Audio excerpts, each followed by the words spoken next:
Three terrifying stories from three different nights. An abandoned house hiding dark secrets, a deranged kidnapper who believes he's invincible, and a mysterious ghostly figure appearing in a police car mirror. Will the victims survive these nightmares, or will the darkness swallow them forever? Watch the full stories that will leave you shocked and wondering, what's hiding in the dark?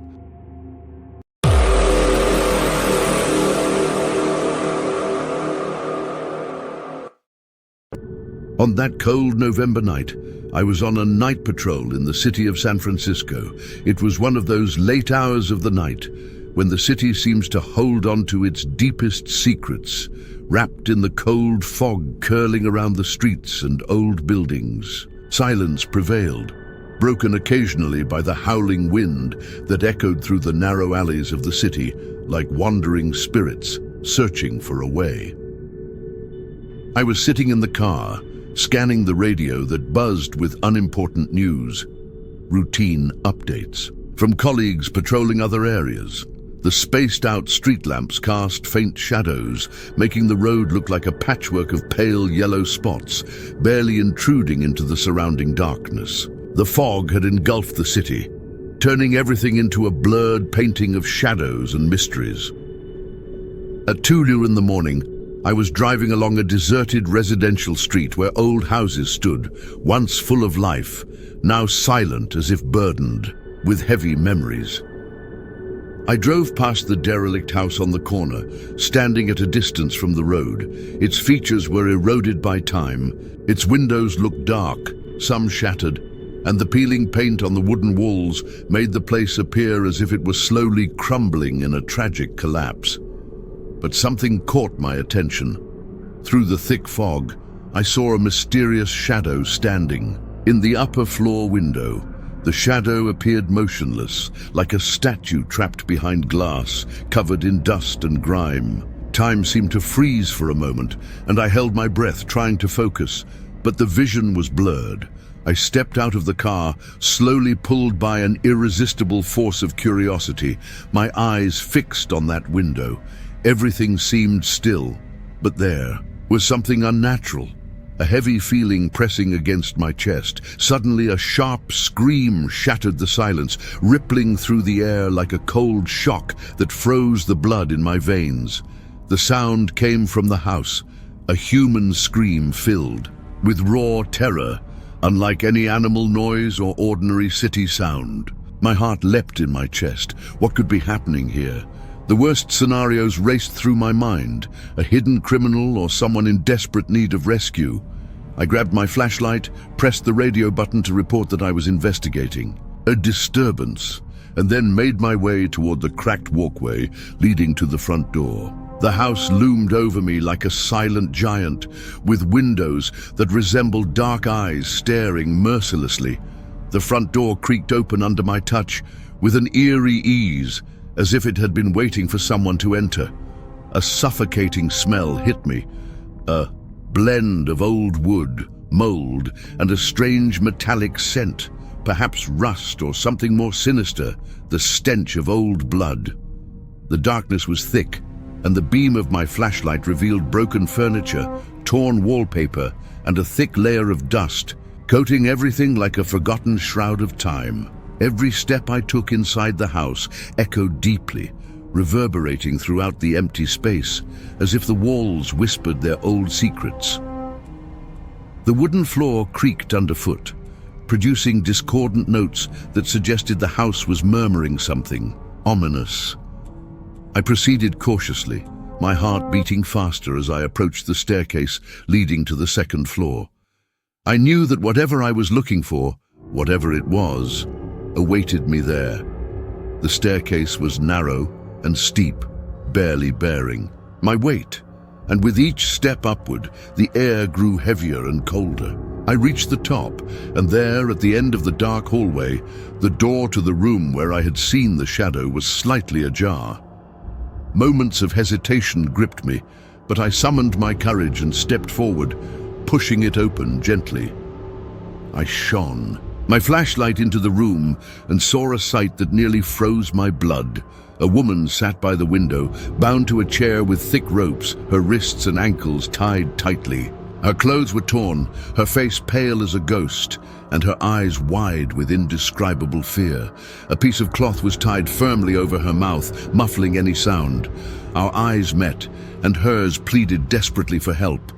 I approached slowly, every muscle in my body tense with anticipation, and carefully removed the cloth from her mouth. She gasped for air, her voice emerging shaky and broken. "He took me," she whispered, her voice barely audible. She continued, "I ignored him at the university, and he couldn't handle it." Her words fell from her lips like fragments, her story unraveling with difficulty. She told me how she had known the man from her university days, how he had obsessively pursued her attention, but she thought he would fade away over time. Yet years passed, and he returned, watching her from the shadows, learning her daily routines, until he finally kidnapped her and brought her to this place, believing no one would ever find her. There was no time to think. I called for backup, urgently, asking them to come quickly. Her fear was palpable, filling the room like a suffocating mist. She kept glancing at the door, as if expecting her captor to burst through at any moment. I tried to reassure her, but the anxiety lingered. The reinforcements arrived, officers spreading out through the house, their footsteps echoing through the emptiness. They took her outside into the cold air, away from the place where she had been imprisoned. She was finally free, but the fear that clung to her was not easily shaken. She kept looking over her shoulder as if she expected the darkness to reach him for her again. We found him later in the basement, hiding in the shadows, listening, waiting. He didn't resist when we handcuffed him. His eyes were vacant, yet holding something dark. As they led him away, he looked at me with a cold smile, as if some twisted victory lingered in his warped mind. They left me alone in the house to finish the final inspection. The silence returned, blanketing the place with an invisible weight. I felt that the house was still watching me, as if it had absorbed all the hatred and fear that had dwelled within its walls over the years. Before I left, I couldn't shake the feeling that this house would not remain silent for long, and that someday it would become the stage for another story waiting to be discovered.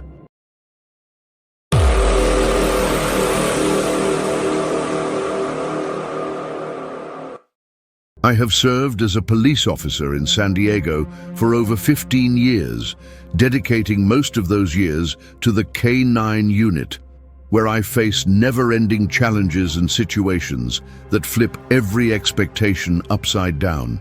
The job is not only difficult, but also filled with experiences that test your limits and your endurance. While I have endured many tough days, there is one day that remains etched in my memory, carrying with it an unforgettable lesson about how terrifying this line of work can be. It was the afternoon of March 3rd, 2022, and the sun was pulling its pale threads behind the clouds, leaving the city sky painted with shades of ash. I was in the unit office working through some routine paperwork when the radio crackled with an urgent distress call. The message came from the sheriff's department, informing us that immediate intervention was needed at a nearby residence. This was no simple matter. The call indicated that a woman there, who had received multiple eviction notices, reacted in an utterly unexpected way when deputies tried to serve her the final paperwork. We were told that she had opened the door holding a large knife, her face devoid of any emotion or hesitation, cold as a sheet of ice. When the deputies attempted to calm her with words, she violently slammed the door shut, barricading herself inside, fortifying her position behind the old walls. The tension was palpable, like a heavy shadow looming, and everyone knew that her aggression wasn't just a fleeting outburst. It was a call for serious reinforcements. We were dispatched, I and the K-9 unit among the first responders. As we arrived, I felt a wave of tension pierce the air, thick enough to weigh down every breath. The building was an old apartment complex with narrow hallways and walls that seemed to trap every sound.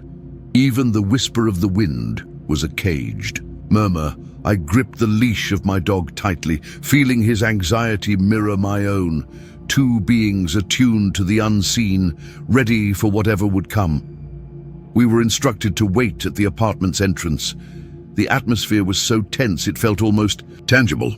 We stood there, the dogs alert, their breathing synchronized with our own strained breaths, their muscles taut like springs ready to snap. Moments later, the command came to move in, as we were considered a less lethal option to prevent the situation from spiraling into something worse. As the shattered door swung inward, splintered wood scattered across the floor, revealing a dark apartment filled with an oppressive, unfamiliar smell, a blend of something burnt and perhaps metallic. We cautiously advanced down the narrow hallway, the walls seeming to close in with every step. At the end of the hall, a door stood partially open, and there she was. Her eyes were sharp as blades, staring at us with a fixed, cold gaze as hard as stone. Jason, the leading deputy, shouted commands, demanding that she come out. But she did not move, did not flinch, as if she were impervious to fear or reason. Her expression remained frozen, as though she were beyond the reach of persuasion. Jason fired warning shots into the wall, the bullets slicing through the plaster, yet even that failed to stir her. Suddenly, as if she had been waiting for this cue, she lunged forward in a flash. She was attacking, her knife gleaming under the dim light, her face twisted with an undeniable determination. I instinctively retreated, stumbling slightly in the cramped hallway, all of us scrambling to put space between ourselves and that deadly blade. Jason's shots went astray in the chaotic narrowness. The knife swung toward my chest, and the realization of pain hit too late. I had been stabbed. The agony erupted inside me, fierce and all-consuming, like a comet tearing through my body. She pulled back, but before I could even register what had happened, another officer fired. This time the bullets found their mark. The woman crumpled, the knife slipping from her grip, her lifeless form collapsing in the shadowed hallway. The shouting ceased, replaced by a thick, haunting silence that hung like a dark cloud. My breath came out in ragged gasps, the pain engulfing me like flames. I tried to call out, but my voice was no more than a faint whisper. At first, no one noticed I was hurt. I was a ghost amid the chaos. But when they finally realized, the response was swift. They lifted me gently, guiding me to an ambulance. The wailing sirens accompanied me to the hospital. Inside, the doctors worked with urgency. The wound wasn't fatal, but the pain was beyond anything I had ever felt. It was a strange moment, realizing how close I had come to death. Later, I learned more about the woman, Yan Li, 47 years old. She had been dealing with eviction threats for a long time, clinging to her home despite repeated warnings, until that final confrontation.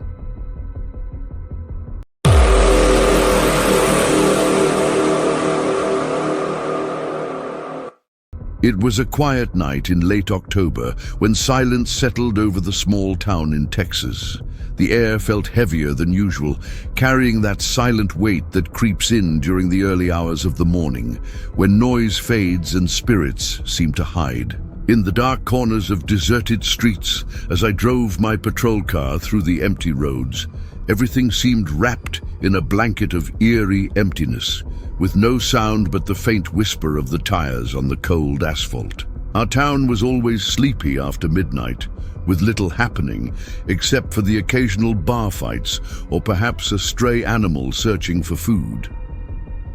But on that night, at 2:15 a.m., the radio crackled suddenly, cutting through the silence like a sharp flash. I grabbed the device quickly and heard the desperate voice of a man yelling, "Officer, please! I think there is someone in my house." His tone trembled, as if fear had taken full control of him. A sense of tension wrapped around my chest as I replied, "Calm down, sir. Take a deep breath. What exactly did you see?" But instead of an answer, there was silence. In those few moments, I could hear his breathing, fast and ragged, as if he were trying to keep his terror in check. Then, abruptly, the call was cut off, leaving an emptiness in my ears, as vacant as the night itself. I tried to call him back, but the phone directed me straight to voicemail. I looked at the caller ID and confirmed the address. It was nearby, only a few streets away at the edge of town, an area rarely visited at that hour. There was something eerie in his voice, something that made me uneasy, so I decided to go and check for myself. When I arrived at the address, I parked my patrol car by the roadside, expecting to see a house, perhaps with lights on or some sign of life. But what I saw was baffling. There was no house at all, only vast fields stretching endlessly, melting into the night's darkness. In the distance, I could see shadows of trees swaying gently under the pale moonlight, and the faint murmur of the wind passing through the leaves, like a secret whisper. A lone house stood far off, an old farmhouse with a flickering, dim porch light, as if struggling against the night shadows. I checked the address again, my eyes fixed on the paper in my hand. It was correct without a doubt. But where was the house? How could there be an address without a real structure? A strange feeling crept into my mind, as if the darkness itself was watching me, whispering secrets I wasn't ready to understand. A sense of unease pushed me to walk toward the farmhouse. My footsteps on the gravel sounded strangely loud, like they were shouting into the eerie silence of the night. I knocked on the door and waited. After a moment, a young man looking exhausted opened the door. His eyes were half closed from sleep. He stared at me in confusion and spoke in a faint voice. "Can I help you, officer?" I hesitated slightly, trying to steady the tremor in my voice. "So sorry to disturb you, but I received a call from this address, or somewhere close by." The caller seemed to be in danger, but I couldn't find any other house here.